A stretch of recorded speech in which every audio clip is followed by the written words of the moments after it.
Hello guys, good morning, नमस्कार। आपसे दोस्तों को फिर से हमारे 1 2 3 एजुकेशन ट्रेनिंग में आपका बहुत बहुत स्वागत है। सो दोस्तों, आज हमारे वीडियो को हमने देखकर आप जानेंगे कि सर मैच क्या बताने वाला है। सो दोस्तों चलिए मैं वही चीज़ बताने वाला हूं जो मैंने आपको वीडियो को थंबनेल में दिखाया है, ठीक है। सो दोस्तों मैं आपको फिर से बता दूं कि आज मैं डॉक्टर केशव सिन्हा क्लास 9 का जो है एक्सरसाइज 2.1 में आपको इस वीडियो में देने वाला हूँ, ठीक है। जिसमें दोस्तों 1 से लेकर के 3 तक के हमने हल करके डाल दिया हूँ। अगर आप उस वीडियो को नहीं देखे हैं तो कृपया जाकर के पहले देख ले ताकि आपको समझ में आ जाए, ठीक है। सो दोस्तों आपने आज एक्सरसाइज 2.1 का जो सोल्यूशन जानने से पहले अगर आप हमारे चैनल पर नए होंगे तो आप हमारे चैनल को सब्सक्राइब कर लेंगे और बेल नोटिफिकेशन को ऑन कर लेंगे ताकि मैं जो भी वीडियो बनाऊँ उसका अपडेट आपको तुरंत मिले, ठीक है। तो चलिए दोस्तों देर ना करते मैं बढ़ता हूँ क्वेश्चन आंसर की ओर, तो आप हमारे साथ लास्ट तक बने रहेंगे और अच्छे से सीखेंगे, ठीक है। तो यहाँ पर दोस्तों आपका जो क्वेश्चन है 4 नंबर का बोल रहा है कि प्रत्येक के 2 अपरिमेय संख्या का उदाहरण देना है, यानी कि सभी में ऐसा 2 प्रत्येक मतलब अपरिमेय संख्या का उदाहरण देना है जिससे दोस्तों आपका जो बनता है, पहला बोल रहा है योगफल जो है परिमेय संख्या होना चाहिए, ठीक है। यानी कि कहने का मतलब है कि आपको 2 अपरिमेय संख्या लेना है, ठीक है, उदाहरण लेना है और उसके जोड़ने के बाद जो है आपका जो है क्या होना चाहिए, योगफल जो है परिमेय संख्या होना चाहिए, ठीक है। यहाँ पर पहला नंबर क्वेश्चन हमने लिख दिया है। तो चलिए दोस्तों ऐसा कौन सा 2 अपरिमेय संख्या ले ताकि जो हमारा जोड़ने के बाद जो है क्या बन जाए, एक परिमेय संख्या बन जाए, ठीक है। तो आपको दोस्तों यहाँ पर दिमाग लगाना है। तो हमने यहाँ पर दिमाग लगाया कि अगर हम -5 ले लेते हैं, कितना ले लेते हैं, -5, क्योंकि -5 हमको लेना पड़ेगा क्योंकि बीच में हमको क्या करना है, योगफल देना है ना। योगफल मतलब जोड़ होता है ना। तो बोला ना कि योगफल परिमेय संख्या होना चाहिए, ठीक है। तो हमने यहाँ पर एक माइनस में अपरिमेय संख्या ले लिया और एक अपरिमेय संख्या ले लेते हैं प्लस में, ठीक है दोस्तों।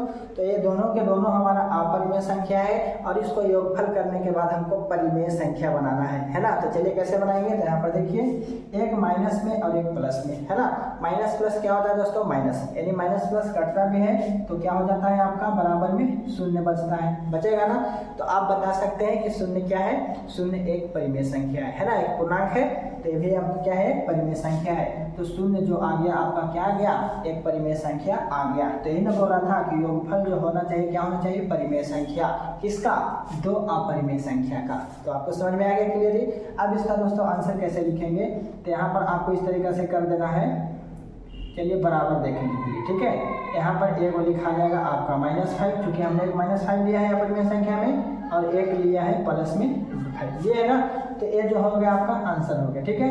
तो आप दोस्तों एक बात और बता दें कि आप जो इसका आंसर नहीं मिलाएंगे, ठीक है, क्योंकि इसका आंसर आपको बुक में नहीं मिलेगा, क्योंकि हमने यहाँ पर जो है अपना मन से अपरिमेय संख्या लिया है, किताब वाले अपना मन से लिए हैं, तो उसका तो भाई आंसर वहाँ रहेगा, मेरा आंसर नहीं मिलेगा, ठीक है। तो अपरिमेय संख्या अगर इस तरीके से बनाने के लिए दे और उसको जोड़ घटाव गुणा भागा जो भी निकालने के लिए दे वो आप अपना मन से बनाएंगे तो उसमें आपका ही आंसर होगा, ठीक है। बस जो मतलब जैसे बोला उस तरीके से आपको क्या करना है, ठीक है। उसके बाद दोस्तों यहाँ पर आपका जो है पहला नंबर क्वेश्चन का इस तरीके से आंसर हो जाता है। अब दोस्तों आपका यहाँ पर दूसरा नंबर जो क्वेश्चन है बी, है ना। बी में जो है आपका दूसरा में योगफल जो है अपरिमेय संख्या होना चाहिए, ठीक है। यानी कि 2 को अपरिमेय संख्या लेना भी है और उसको योगफल करने के बाद अपरिमेय संख्या ही लाना है। क्या बात है, चलिए लाते हैं। यहाँ पर दोस्तों मान लेते हैं कि हम 2 अपरिमेय संख्या लिए, जैसे में मान लेते हैं एगो हम 2√3 ले लिए, अपना मन से ले रहे हैं, ठीक है। इसमें कोई मतलब पाबंदी नहीं है, आप भी अपने मन से ले सकते हैं, बस वो अपरिमेय संख्या होना चाहिए, ठीक है। तो यहाँ पर दोस्तों हमने एक 2√3 ले लिया, ठीक है, और ए वो ले लेते हैं, मान लेते हैं कि √3 ले लेते हैं, ठीक है। क्या ले लिए, √3 ले लिए। अब 2√3 में ए और √3 को योगफल करेंगे, नहीं जोड़ेंगे। तो 2√3 कहने का मतलब मेरे पास ए और √3 आपके पास। चलिए आपको समझाने के लिए इस तरीके से बता रहे हैं, ए और 2√3 मेरे पास है और ए और √3 आपके पास है। तो दोनों को मिला देंगे तो कितना √3 हो जाएगा, तो 2 और 1 आपका 3 रूट हो जाएगा, है ना। तो यहाँ पर लिख देंगे बराबर में 3√3, है ना। यानी कि 2√3 मेरे पास और 1√3 आपके पास, जोड़ेंगे तो कितना हो जाएगा, 3√3 हो जाएगा। तो आपको दोस्तों यहाँ पर जो आया वो क्या आया, अपरिमेय संख्या आया या परिमेय संख्या। आप तो समझ गए कि ये हमारा क्या है, 3√3 एक अपरिमेय संख्या है। क्योंकि मैंने पिछली वीडियो में बताया हूँ कि परिमेय और अपरिमेय संख्या को जब जोड़ा जाता है तो एक क्या बनता है, अपरिमेय संख्या बनता है, ठीक है। तो यहाँ पर परिमेय और अपरिमेय का गुणनफल भी क्या होंगे, अपरिमेय ही होंगे। ठीक है, तो यहाँ पर जो हो गया आपका अपरिमेय संख्या प्राप्त हुआ। अब इसको लिखेंगे आंसर में किस तरीके से, तो यहाँ पर एक लिए थे आप 2√3 और एक लिए थे आप √3, तो ये हो गया आपका आंसर सेकंड नंबर का। ठीक है, अब दोस्तों यहाँ पर थर्ड नंबर की बात करते हैं। तो आपका थर्ड नंबर में दिया है अंतर जो है परिमेय संख्या होना चाहिए। क्या होना चाहिए, परिमेय संख्या। तो आप ऐसा दो अपरिमेय संख्या लीजिए जिसका अंतर भी अपरिमेय संख्या आना चाहिए। ठीक है, तो यहाँ पर दोस्तों हम इसी को ले लेते हैं। चलिए आपको समझाने के लिए इसी को ले लेते हैं। 2√3 में एक √3 को क्या करते हैं, घटा देते हैं। अंतर पूछ रहा है ना, तो अंतर मतलब होता है घटाओ। तो 2√3 में से आपको एक √3 भुला गया। ठीक है, आपके पास 2 रुपया था, 1 रुपया भुला गया, तो कितने रुपया बचेगा, 1 रुपया बचेगा ना। तो यहाँ पे 2√3 है और एक √3 क्या हो गया, घट गया, तो बचा क्या चाहिए आपका √3। तो आप बताइए कि √3 अपरिमेय संख्या है या परिमेय संख्या, तो आपका जवाब आएगा अपरिमेय संख्या। यस सर, हाँ आप समझ रहे हैं। तो यहाँ पर जो है आपका √3 है अपरिमेय संख्या है, और आपको पूछ रहा था कि अंतर जो है क्या होना चाहिए, सॉरी गलती हो गया, यहाँ पर आपको अंतर परिमेय संख्या लाना है। क्या लाना है, परिमेय संख्या। हमने यहाँ पर दोस्तों आपको चौथा वाला बता दिया। चलिए यहाँ पर आपको मान लीजिए कि ये हमारा चौथा हो गया। ठीक है, यहाँ पर जो हमने लिखा इसको मान लीजिए चौथा हो गया। ठीक है, यहाँ पर जो आपका है इसको चौथा के ऐड कर लीजिएगा। थोड़ा सा मैंने कंफ्यूज कर दिया यहाँ पे, तो इसके लिए सॉरी। ठीक है, हम यहाँ पर चौथा नंबर देखिए, तीसरा नंबर हमको देखना चाहिए। ठीक है, तीसरा नंबर में अंतर परिमेय संख्या। ठीक है, अंतर क्या होना चाहिए, परिमेय संख्या। उससे कोई दिक्कत नहीं है आगे पीछे से, बस नंबर हमने दे दिया, आप उस तरीके से क्या करेंगे, उतार लेंगे। ठीक है, अब यहाँ पर दोस्तों हम तीसरा लिख रहे हैं। ठीक है, अब थोड़ा सा के लिए तो वीडियो को बंद नहीं करेंगे। अब दोस्तों यहाँ पर आपको चौथा जो है बोल रहा है, मतलब चौथा नहीं तीसरा वाला, अंतर जो है परिमेय संख्या होना चाहिए। क्या होना चाहिए, अंतर परिमेय संख्या। तो अंतर आपका परिमेय संख्या देखिए कैसे होगा। मान लेते हैं कि दोस्तों आपका यहाँ पर है √3, क्या है, √3। ठीक है, और ये वो ले लेते हैं माइनस में √3। ठीक है, हमने दोनों संख्या को √3 लिया, इसलिए लिया क्योंकि हमको परिमेय संख्या बनाना है ना।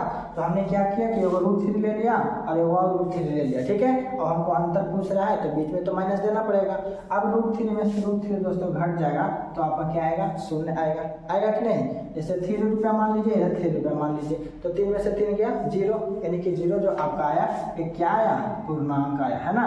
तो पूर्णांक क्या होता है, परिमेय संख्या होता है ना। 0 क्या है, पूर्णांक है, तो हमारा परिमेय संख्या है। तो इसका जो आंसर हो जाएगा दोस्तों √3। ठीक है, तो ये आपका तीसरा का आंसर हुआ, और चौथा का आंसर यहाँ हुआ। ठीक है, हमने आगे पीछे लिख दिया, उससे कोई दिक्कत नहीं, बस आपको समझाना था, आप समझ गए तो बहुत अच्छी बात है। तो चलिए दोस्तों अब हम चलते हैं 5वां नंबर क्वेश्चन में।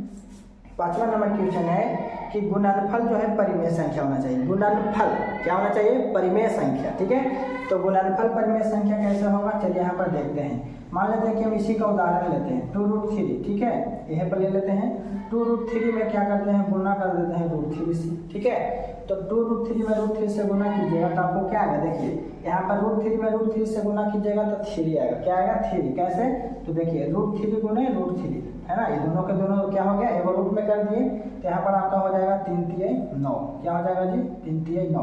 9 का वर्गमूल कितना होता है आपका 3, इसलिए दोस्तों मैंने √3 में √3 से गुना करके क्या लिखेंगे 3, तो 2 गुने 3 करेंगे तो आपका क्या आएगा, 6 आएगा। 2 तिहाई 6, तो यहाँ पर 6 बताइए एक परिमेय संख्या है कि नहीं है ना, एक परिमेय संख्या है।